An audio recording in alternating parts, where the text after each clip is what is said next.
Velkommen til Velvane Yoga. Vi vil i dag lave en række yogaøvelser af cirka 20 minutters varighed. Jeg håber, du har stillet dig godt til rette på måtten og er klar. Intentionen i dag er energi. Så vi vil lave nogle øvelser, hvor vi kommer omkring de store led og hovedsageligt stående øvelser. Du kan lave det om morgenen, du kan lave det om aftenen, på et hvilket som helst tidspunkt, når du kommer hjem fra arbejde, når du lige har brug for noget energi. Så vi starter faktisk nu med at sætte håndfladerne sådan frem efter, skuldrene godt tilbage, og skub fodsålerne godt fra ned i munden. Du skal mærke, at knæene går op i lårene. Du skal sænke skuldrene, brystkassen skal være godt fremme, og så skal du mærke.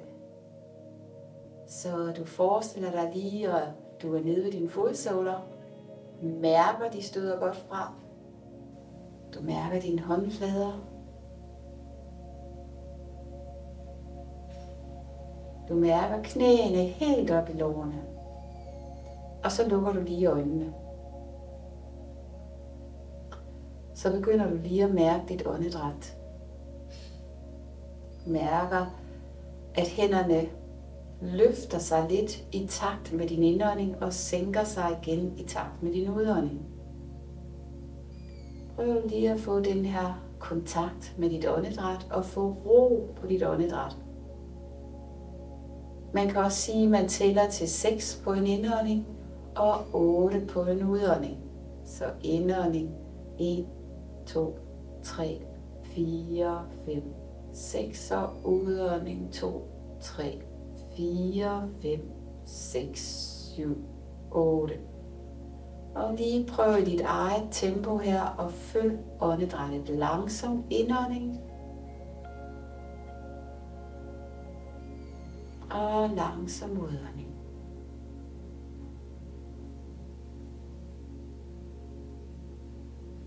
Og en gang mere indånding.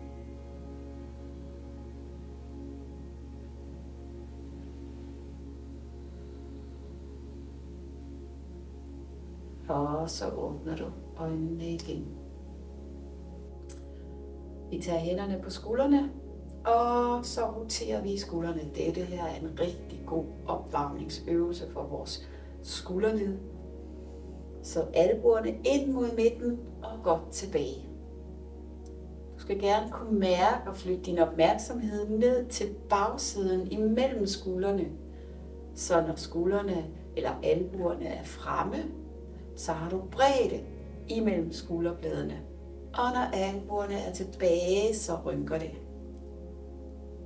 Så du løfter rigtig godt op og sænker igen. Og den anden vej. Vi skal have den her blodtilførsel til at øges lidt her i vores store skulderled. Ja. Og det var det. Godt. Tager vi på en indånding hænderne op over hovedet. Fylder maven med luft og på en udånding ned igen. Allerede her er det måske simpelt, men du skal støde fra ned i underlaget. Indånding op. Løfter også blikket op. Udånding ned.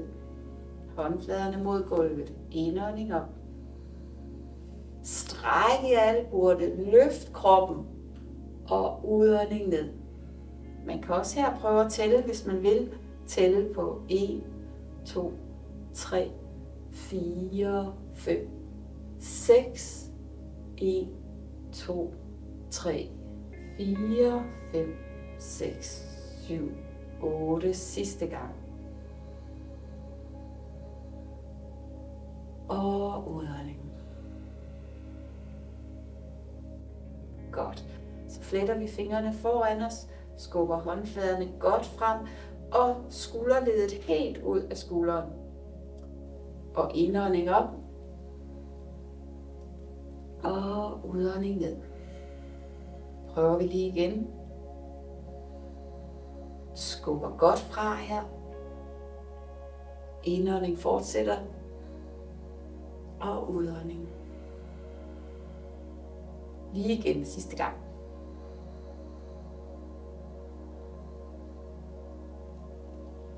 Og udånding. Super godt. Så stiller vi os lige ud i en bredde stående, hvor knæene skal pege ud over fødderne, og vi hviler lige hænderne mod lårene. Så lader vi den ene skulder gå ind mod midten, og kigger tilbage over den anden skulder. Så tager vi åndedræt med, så vi ser indånding op, udånding ned.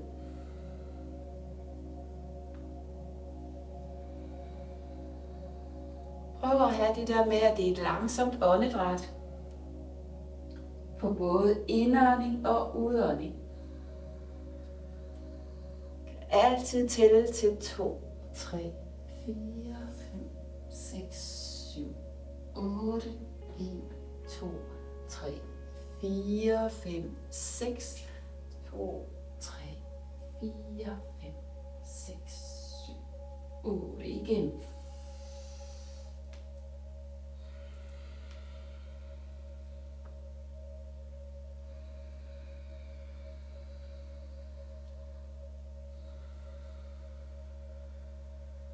Sidste gang. Og så rejser vi overkroppen lidt op og tager armene ud til sådan en firkantet formation. Vi holder lige vores stilling her, så vi tager den ene fod, så hælen løfter sig, og den anden løfter sig. Så vi skiftes lige. Og her skal man huske det her med at få brystkassen rigtig godt frem, og albuerne rigtig godt tilbage. Så vi ikke står fremme, men virkelig skubber albuerne godt tilbage.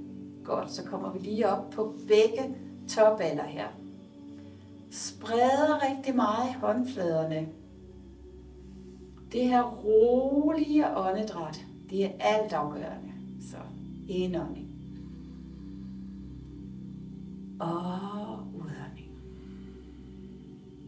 Og så sætter vi hælene ned igen og strækker ud. Og kommer frem på måtten her. Vi skal igennem nogle af de klassiske stillinger, så vi står frem på måtten. Starter med kriger 2 her med det ene ben, så vi tager venstre ben langt tilbage. Og tager hælen ind mod midten. Vi kommer så langt tilbage, at vi kan se, at vi kan strække det bagerste knæ, og at knæ og ankel kan være over i alignment. Så tager vi hænderne op til vandret, og så trækker vi igen vejret helt ned i maven, så indånding og udånding. Og igen. Og udånding. Her skal du huske at strække det bagerste knæ rigtig godt. Du skal huske at sænke skuldrene. Du skal huske, at overkroppen ikke skal for langt frem, men at den skal stå lige. Du skal huske, at brystkassen skal godt frem. Godt. Du skal have god kontakt med den bagerste fodsål. Så fletter vi fingrene bagpå her. Fletter fingrene og strækker i albuerne, så vi virkelig får brystkassen frem. Vi bruger det bagerste ben og tager så hovedet ned, retning, knæ. Og lad bare armene følge med. Bliver lige her et øjeblik, trækker vejret.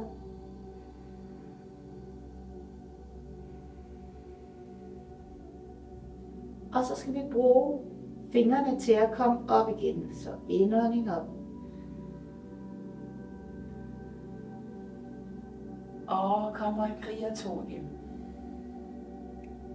Så bruger vi lige åndedrættet en gang mere her. Så vi siger indånding strækker i det forreste knæ.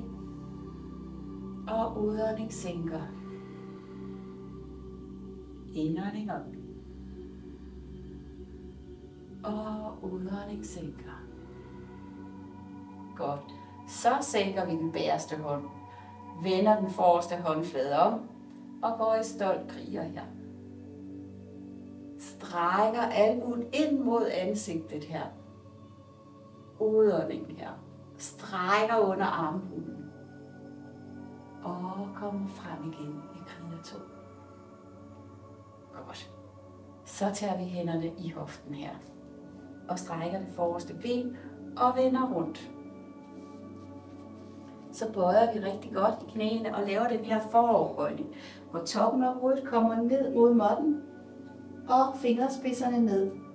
Og så skal jeg lige have fingerspidserne ned her. Vandrer ind imellem mellemrummet. Og så kan man arbejde med her, at man, mens man trækker vejret, slapper af i lænden her. Og så kan man arbejde med at strække ganske lidt i knæene. Men det man hele tiden skal holde for øje, det er, at toppen af hovedet vender ned mod måtten. Så man bøjer lidt på en udånding, indånding og strækker. Indånding bøjer og udånding strækker. Lige en gang mere. Indånding bøjer. Og det betyder ikke, hvor meget du kan strække. Det betyder mere, at du får den her fornemmelse af, at mave og lår ikke mister kontakten med hinanden. Du må gerne lukke øjnene. Prøv lige sidste gang. Altid tænk udånding, så skal naven ind mod ryggen, og mave skal søge at nå lår. Godt, og så bøjer vi rigtig meget igen. Tager hænderne i hoften og kommer til oprejst stilling. Og så skal vi lige have blodet til at falde lidt ned fra ansigtet. Den her halvomvendte stilling. Og så er vi klar til at vende venstre fod til den anden side. Så står vi jo lige i stillingen til kriger 2 til den anden side, så vi bøjer godt ned ved det forreste knæ, tjekker igen. Knæ og ankel er i alignment. Og så står vi i kriger 2 til den anden side. Strækker det bagerste knæ. Kigger efter den forreste hånd. Og prøver at sænke skuldrene og ligesom få det her uudgrundelige blik. Fordi det egentlig handler om, det er, at du står i din stilling her, og du prøver at grounde dig selv og være i ro. Så du skal have kontakt med dit åndedræt. Trækker vejret. Og udånding. Du må gerne bruge det der med at tælle.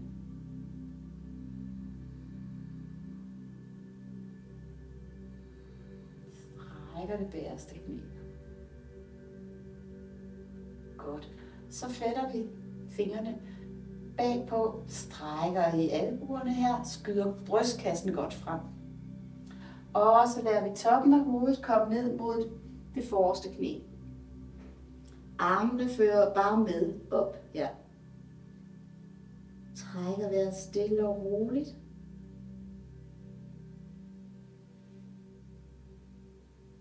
Du hviler på det forreste lår. Men du har stadig rigtig god kontakt med det bagerste ben og fodsål. Og så bruger du hænderne til at komme op igen. Godt. Og kommer i kriger 2 til den anden side, eller igen til den samme side her. Godt. Og så sænker vi den bagerste hånd og vender håndfladen om. Gå lige stolt kriger først her, for lige at variere lidt. Trækker vejret stille og roligt, sænker den underste skulder. Og kommer i kriger 2 igen. Godt. Så strækker vi det forreste knæ lidt i takt med en indånding. Og sænker igen på en udånding. Indånding op. Og udånding, det er hele tiden kontrolleret og stille og roligt. Indånding op. Og udånding ned. Sidste gang.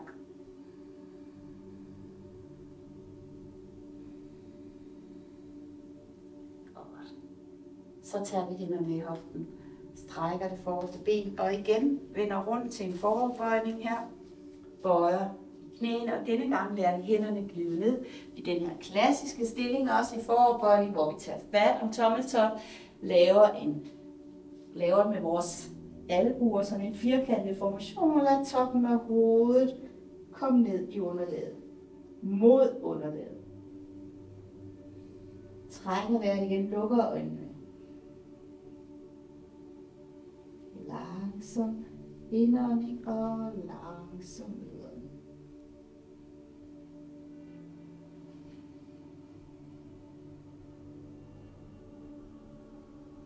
Vi kan igen bruge det her med åndedrættet, så vi bøjer rigtig godt ned på en indånding. Kan endda måske kigge lidt op.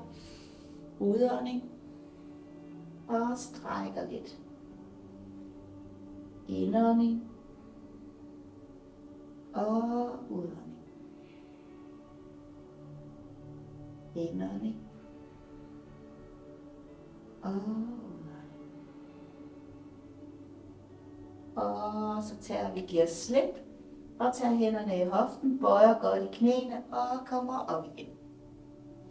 Og kommer lige rundt her. Godt. Vi vil gerne lige lave endnu en stående stilling, der kan give os energi, og som også kan give os, hvor vi arbejder med de store led. Så vi stiller os lige foran her på måtten igen. Starter igen lige med det venstre ben, hvor vi går langt skridt tilbage. Og denne gang bliver vi på topalderen her, og så strækker vi igen i det bagerste knæ. Man må godt gå lidt ud med den forreste fod for ligesom at holde balancen.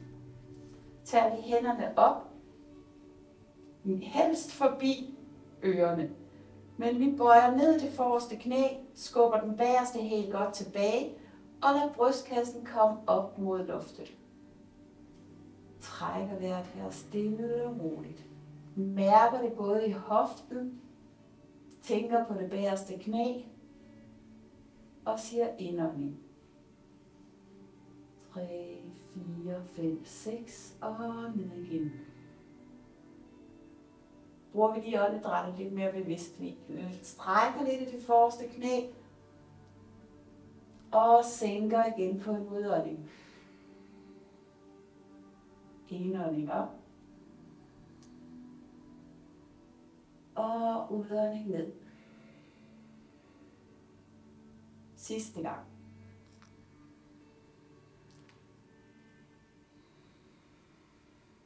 Og så tager vi hænderne i hoften og skubber frem med det bagerste ben og kommer frem til foran, eller til foran. Tager lige den anden side med det samme, så vi tager det forreste ben, højre ben godt tilbage, strækker det bagerste knæ og er parat til at komme op med armene. Og så bruger vi lige vores åndedræt, så vi siger indånding. Strækker lidt og udånding sænker. Indånding op. Og udånding sænker. Sidste gang. Og sænker. Og tag hænderne i hoften og skubber frem og træder frem. Godt. Vi er ved at få varmen. Vi vil gerne have noget mere energi. Og derfor så vil vi her til sidst sætte os ned og lave en åndedrætsøvelse. Så du sætter dig ned på din måtte. Finder en behagelig stilling og sidde i. Eventuelt kan man putte noget ind under, så man lige løfter lidt lænden her. Men i hvert fald skal du finde en behagelig stilling. Du slapper af i skuldrene, og vi starter først med at tage den ene hånd og sætte på maven. Så vi starter med at skubbe luften ud, så vi tænker slet ikke på indåndingen. Så vi siger udånding, trækker navlen ind.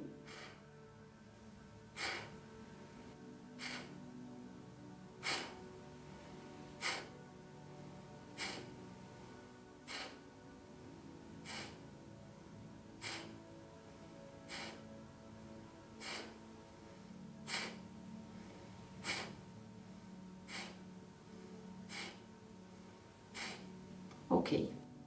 I har færden af det, så nu sætter vi begge hænder, så I kan hvile i skuldrene, lukker øjnene, og så tæller vi til 30. Og jeg siger 28, 29, 30, så holder du ved den sidste udånding naven rigtig langt inde, og så tæller jeg lige et kort øjeblik, og så giver du slip på maven og tager en indånding. Så du skal altså, når jeg siger 28, 29, 30, så skal du holde vejret og navlen inde. Og når jeg så siger 1, 2, 3, 4, så giver du slip og tager en indånding. Så det prøver vi lige. Godt.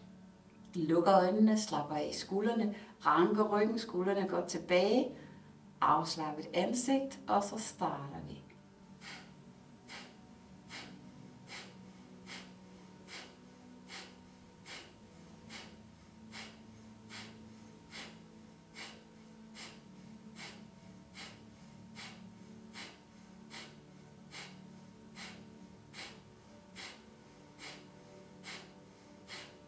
27, 28, 29, 30. Holder navlen inde og holder vejret. 1, 2, 3, 4. Giver slip på navlen og trækker vejret ind. Og åbner øjnene og almindelig udånding. Godt. Det prøver vi lige igen. Så vi starter nu.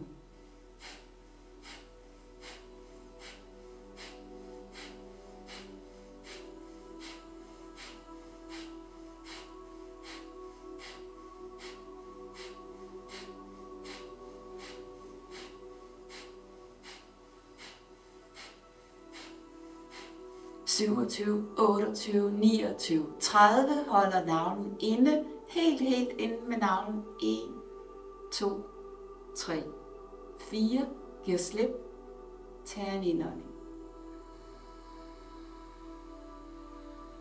Og udånding.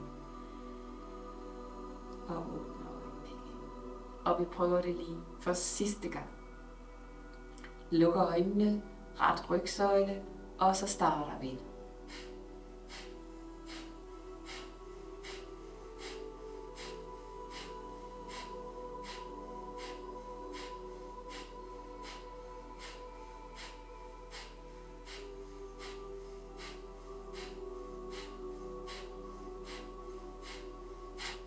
27, 28, 29, 30. Holder navlen inde. Hold den inde, hold den inde, hold den inde. Og så tæller jeg 1, 2, 3, 4. Giv slip på navlen. Og en indånding. Og en udånding. Og så åbner du øjnene igen. Den her åndedrætsøvelse giver dig rigtig meget energi. Men vi er ved at være ved vejs ende, så vil vi lige slutte af med en kort meditation. Så du bliver siddende her, holder lige håndledene over knæene og samler blik, tommeltot og pegefinger, retter rygsøjlen, skuldrene går tilbage, hagen lidt mod brystet. Og så tager du fokus på at mærke dit ansigt. Først mærker du lige, at du er blød omkring øjenomgivelserne. Du har mellemrum mellem tænderne. Du mærker, du trækker vejret. Det mærker du især i næseborene. På både ind- og udånding.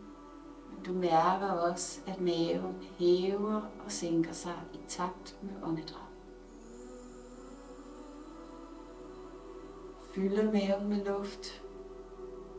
Maven sænker sig på en udånding. Og så lukker stadigvæk her med lukkede øjne. Så siger du ind i dig selv, og du gentager det ind i dig selv 3 gange. Jeg er energi. Jeg er energi. Jeg er energi.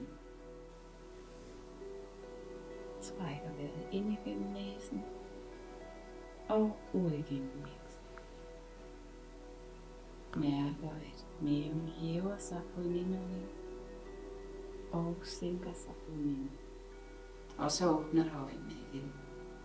Og på en indånding, hænderne op over hovedet og ned foran hjertet.